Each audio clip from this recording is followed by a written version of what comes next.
Hello guys, আশা করি সকলে ভালো আছেন। সিআইডি 2 তে কি এসসিপি স্যার থাকবেন নাকি না?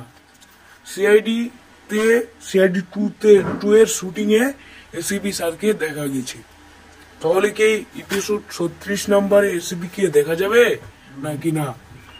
তো এখানে আমি কিছু কথা বলতে আসছি যে এসসিপি স্যার থাকবে, এসসিপি স্যার থাকবে, অবশ্যই থাকবে, 36 বা 37 থাকবে।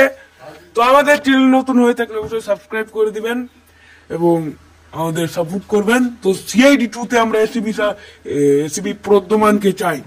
এটা নিয়ে আপনাদের কি মতামত অবশ্যই জানাবেন। 2K সাবস্ক্রাইব পূরণ করে দেন। আর একটা কথা বলতে আসছি যে এখানে বলবো যে মেগাস্টার শাকিব খানের বরবাদ খুব শীঘ্র হয়েছে। বরবাদ তো এসে গেছে, বরবাদ 2 আসতে পারে বা তাণ্ডব আসতে পারে। তো তাণ্ডব তো আইসেই পড়বে। যে ওগুলো না বলি তাহলে সিআইডি নিয়ে কতটুকু, সিআইডি 2 নিয়ে এসসিপি স্যার আসবে কিনা এটা নিয়ে কতটুকু এক্সাইটেড জানাবেন। ধন্যবাদ।